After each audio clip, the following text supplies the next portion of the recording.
돈을 갖다가 리만 때는 이만큼 풀었고 코로나 때는 한 4배 가까이 풀었다. 이렇게 풀린 돈이 현재 경제 상황을 봤을 때 다시 거둬들이기 어렵다. 아닙니다. 거둬들일 수 있습니다. 조금만 금리를 올리고 테이퍼링 해도 발작하는 시장이 2018년도 말에 있었다. 맞습니다. 있습니다. 이 때문에 자산시장과 실물시장 사이에 괴리가 양극화는 더 커질 수 있다. 이 양극화는 항상 일어난 일입니다. 항상 일어난 일. 항상 일어난 일이라서 어디가 있는가 하면 버블이 만들어지고 자산 가격 버블의 정점이 있고 경제 전반에 충격을 주기 시작하고 난 다음에 그러면 이런 일들이 다 일어나죠. 이런 일들 다 일어나고 중간에 제가 뺐네 하여튼 그런 일들이 일어납니다. 자, 그런 일이 일어나고 있고 그다음 자본주의는 기본적으로 팽창을 해야 되고 각 나라의 GDP도 꾸준히 성장을 해야지 세계 경제가 유지되는데 연준의 축소 계획을 어떻게 보시나요?에 대한 이제 질문이었습니다. 제가 이거는 몇 가지 제가 팩트 체크를 좀 할게요. 이분은 이제 되게 열심히 이제 보시는데 제가 이렇게 하면 더 잘 볼 수 있다라고 해서 추천을 드리면 금액으로 보는 것보다는 전체 금액 있고 그 당시 미국의 GDP 분의 금액 이렇게 보시는 것이 훨씬 더 좋아요. 마치 프라이스 EPS 이렇게 해서 보는 것처럼 가격과 가격 두 가지를 가지고 비교를 하시는 것을 점점 더 추천합니다. 자, 그래서 그렇게 이제 보면 어떤 일이 있었는가 이런 일이 있었는데 자, 이제 리만이 부도나고 했었을 때 그 당시 주요 중앙은행의 자산이 있고 지출 규모가 있었는데 여기 보시면 여기 GFC가 이제 글로벌 파이낸셜 크라이시스죠. 그래서 전 세계적인 금융 공황이 있었을 때 그 당시 얼마큼 풀었냐, 그다음에 지금 현재 얼마 풀었냐 보면 그 당시 2008년 금융위기와 거의 비슷하거나 2008년 금융위기보다 약간 더 낮은 것들도 있습니다. 근데 우리가 금액을 이렇게 봐버리면 야, 그 당시보다 돈을 더 많이 풀었네. 이렇게 보실 필요는 저는 없다는 거예요. 그래서 이렇게 보시기를 일단 먼저 추천을 드리고 이 데이터는 조금씩 한 번씩 확인을 한번 해보셔야 될 것 같습니다. 그래서 또 이게 있고요. 두 번째, 금리를 올리고 테이퍼링을 한다에 대한 얘기도 되게 중요한 얘기인데, 이제 돈을 회수할 수 있냐, 요거는 M2가 있고 화폐 유통 속도가 있는데, 우리가 이거는 알고 있는 식이 이제 이거죠.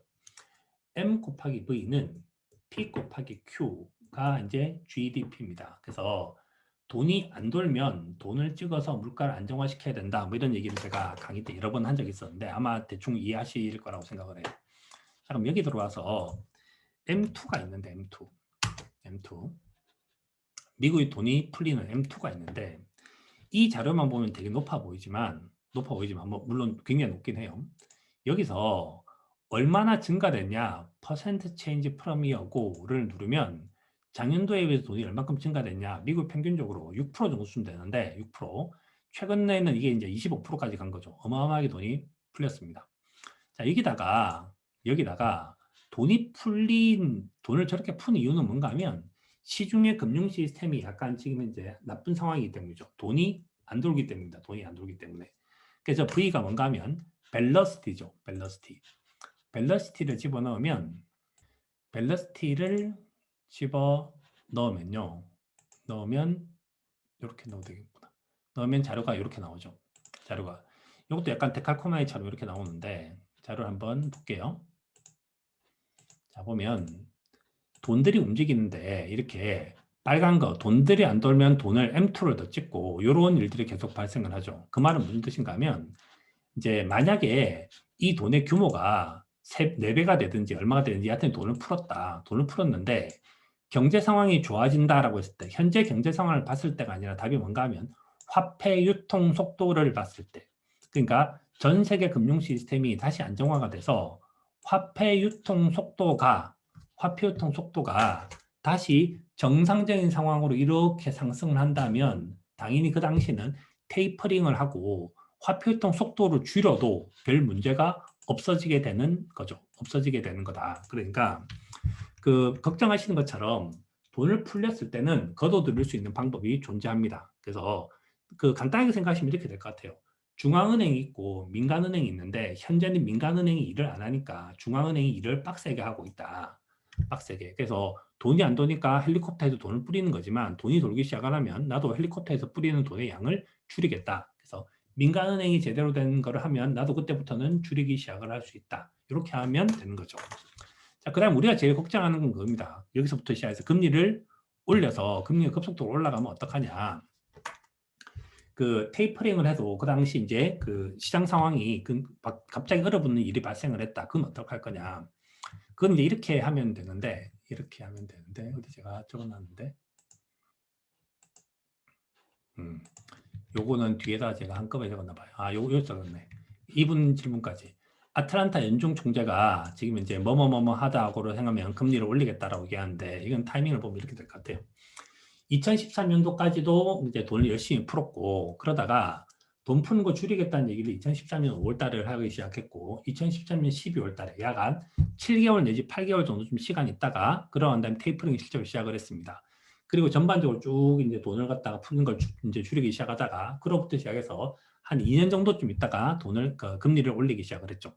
그래서 현재 일어나고 있는 것 중에서 가장 대표적인 거라고 보는 것은, 저는 요 정도쯤 되는 게 BNP 파리바 얘기긴 하지만 제일 많이 나오는 얘기는 뭐가 있는가 하면, 일단은 돈을 축소하겠다는 시작을 하는 것부터 돈을 줄이는 데까지 얼마 정도 걸릴 거냐 하면, 시행까지 6개월보다 더 신중하게 추진될 확률이 높다. 추진할 확률이. 그리고 그로부터 한 1년 정도쯤 지나야지 금리 인상될 확률이 높다. 그래서 금리 인상이 빠른 속도로 일어나지는 못할 거라는 거예요.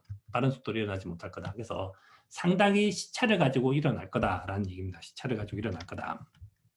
그 다음에 자산시장과 실물시장이 이만큼 괴리가 되는 것은 뒤에서 이제 얘기를 좀 더 해봐야 되는데, 실제로 저 상황이 어느 때보다 더 커질 수도 있다는 생각을 저도 좀 하고 있습니다. 그 부분에 대한 얘기는 이제 그 MMT 얘기하면서 한번 해보도록 하겠습니다. 자, 근데 이 얘기와 관련해서 제가 한꺼번에 같이 얘기를 한번 해보려고 해서 이제 이쪽으로 했습니다. 근데 최근에 이제 한국은행장이 신년사에서 부채 문제가 좀 크다. 그레이트 리셋 이렇게 말을 하고 난 다음에 뭔가 좀 말이 많았었어요. 그레이트 리셋 하면 도대체 어떤 생각이 나십니까? 그레이트 리셋 이 말만 들으면 뭔가 재조정하는 거 아닙니까? 재조정하는 거니까 약간 뭐 느낌이 주가 지금 3천까지 갔는데 2천으로 다시 재조정하자 이런 뜻인지, 문재인 대통령이 말을 한 것처럼 부동산 가격을 재조정하자는 뜻인지, 삼성전자 주가가 다시 5만 원대로 오는 걸 재조정하자는 뜻인지, 안 가면 부채를 갖다가 지금 200% 늘렸는데 부채를 전부 다 제로로 다시 리셋을 하자는 뜻인지, 이런 느낌이 좀 들기는 하죠. 느끼는 하는데, 제가 여기서 이제 꼭 또 하고 싶은 이야기가, 저는 요즘에 언론사에 있는 기자들이 좀 능력이 좀 부족하다고 생각을 해요. 부족하다고 생각을 하는데, 예전보다 좀 더 부족하다고 생각을 하는데, 검색창에 뭘 하시면 되는가 하면, 검색창에 한국은행 신년사 전문 이렇게 검색을 하시면 이주열 총재 신년사가 뜹니다. 이렇게 이거 직접 한번 보시면, 아니 이주일이라는 사람이 뭐라 했는데 나오지 않습니까? 그래서 자료가 두 개가 있어요. 한국은행 가족 여러분 하나 있죠. 한국은행 가족 여러분. 또 하나는 뭔가 하면, 또 하나는 그게 있었어요. 뭐가 있었냐면 금융인 여러분 두 가지가 있었어요. 요건가? 요거 같아요. 금융인 여러분 뭐 이게 두 가지가 있는데 제가 두 가지를 다 이제 집어넣었습니다. 자, 이게 첫 번째예요. 첫 번째. 사실 이게 중요한 말이고, 한국은행 가족 여러분, 오늘은 첫 업무를 시작한 날입니다. 작년도에 수고했습니다. 이제 관행적으로 하는 얘기고요. 지난해 우리 경제는 어려웠습니다. 물가가 떨어지고 국제유가 떨어지면서 물가가 떨어졌습니다. 하는 얘기죠. 물가 떨어졌습니다. 자, 그 다음에 이 같은 상황에서 한국은행은 여러 가지 조치를 취했습니다. 다행히 괜찮아졌습니다. 후반기에 괜찮아졌습니다. 이거죠. 2021년도에는 세계 경제는 좋아질 것 같고, 그 다음에 여하튼지 각 나라들끼리 자국 우선주의가 돼서 무역 갈등도 격화될 것 같습니다. 우리 경제 우려스럽습니다. 그래서 K자 형태로 이제 회복이 되면 전통적 사업화는 영세소, 여기 중요한 말이죠. 자, 지금 현재 상태가 경제가 힘들어서 K자 형태로 회복이 되고 있기 때문에 영세소상공인이나 저소득층은 더 소외되고 있습니다. 그래서 이 사람들을 살려야 되기 위해서 어떻게 할 거냐, 이 이유 때문에 경제도 불안정성도 높고, 그래서 노력을 더 해야 된다. 어떻게 노력을 더 할 거냐. 그래서 나온 얘기는 의외로 되게 황당한데, 금융시장을 안정화시켜야 됩니다. 그 다음에 금융 안정 상황에 유의해야 됩니다가 이제 중요한 말이고요. 두 번째는 정부와 긴밀하게 협조하겠습니다라는 말이 하나가 있고, 그 다음에 이제 빅테크 이런 것들에 대해서도 뭘 하겠다. 중앙에 해야 될 일이 많다. 이번에 이제 이분이 하고 싶은 말이 되게 많았어요. 엄청 길어요. 그래서 뭐뭐뭐를 했고, 최근 들어서 급속한 경제 환경에 정책 수행 어려움이 있는 가운데 중앙은행에 대한 기대를 많이 하고 있으니까 우리 열심히 해야 된다. 열심히 해야 된다는 얘기를 하고 있고, 중장기적인 뭐를 하자. 그래서 제일 중요한 말이 제일 중요한 말이 어딘가 사라졌다. 제일 중요한 말이 뭔가 하면 제일 중요한 말이 금리를 빨리 올리지 않겠다는 말이 제일 중요한 말이에요. 위험이 되게 크고 그래서 금융 안정을 시켜야 되고 훨씬 더 완만한 금리 상승이 훨씬 더 완만해야 된다. 훨씬 더 안정화돼야 된다는 얘기를 이분이 합니다. 빨리 하니까 못 찾겠네. 그래서 그래서 이분이 말한 리셋이라고 하는 것은 한국은행에서는 이런 말을 한 적이 없어요. 한국은행 직원들한테는 이야기를 한 적이 없어요. 한국은행 직원들한테 뭔 얘기를 했는가 하면 현재 경제 상황이 여만저만해서 힘들고 한국은행에 대해서 기대하는 것이 되게 많으니까 금리를 낮은 금리 상태에서 되게 오랫동안 가져가야 돼 라는 얘기를 이분이 이제 해요. 좀 이따 링크값 하나 또 올려드릴게요. 그 다음에 이게 이제 그 말인데 금융인들끼리도 모였어요. 금융인들. 그러니까 내 앞자리에 누가 앉아 있는가 하면 KB 이제 은행의 이제 회장, 그 다음에 신한 회장, 그 다음에 하나 회장 이런 사람들이 이제 앉아 있는 거죠. 기업은행 회장 이런 사람이 앉아 있는 거죠. 농협 회장 이런 사람이 앉아 있는 거죠. 그때 뭐라 그랬는가 하면 우리가 지금 이제 굉장히 힘든 시기를 보냈다. 되게 열심히 애를 썼다. 근데 새해를 맞아서 뭔가 좀 걱정이 되고 있는데 뭐가 문제가 되는가 하면 그 경제가 불확실한 가운데 은행장들 당신들이 가계와 기업에 대한 지원을 해야 되지 않냐. 자원 배분을 효율적으로 해야 되지 않냐. 그런데 지금처럼 부채 수준이 높고 금융시장과 실무시장의 괴리가 크다면 금융시장의 충격이 흔들릴 수 있으니까 당신들이 어떻게 해야 되는가 하면 이 시장 상황에서 코로나를 극복하고 더 나은 미래를 만들기 위해서 모든 시스템을 다 바꾼다는 생각으로 리셋을 하는 각오로 당신들이 제대로 좀 해주세요 이겁니다. 그러니까 저는 이제 이렇게 보는데 하나는 한국은행에 있는 직원들한테 하고 싶은 얘기는 야 요즘에 경제 상황 힘드니까 우리 금리 빨리 올릴 수도 없고 그 다음에 가장 낮은 계층까지 쳐다봐야 돼 라고 얘기를 하는 거고 두 번째 은행 가서는 야 너희들 사고 치면 내가 지금 결국은 또 자금 내고 또 금리 떨어뜨려야 되는데 너 그렇게 안 하게 사고 안 치게 좀 해줘. 그래서 은행원들 너희들 사고 안 치고 금융 시스템 안정적으로 좀 해줘. 이 두 가지를 했다고 봐요. 그래서 실제 이제 우리가 봤을 때 그 한국은행장이 야 부채가 너무 크지 않니? 뭔가 리셋해야 될 것 같지 않니? 야 다시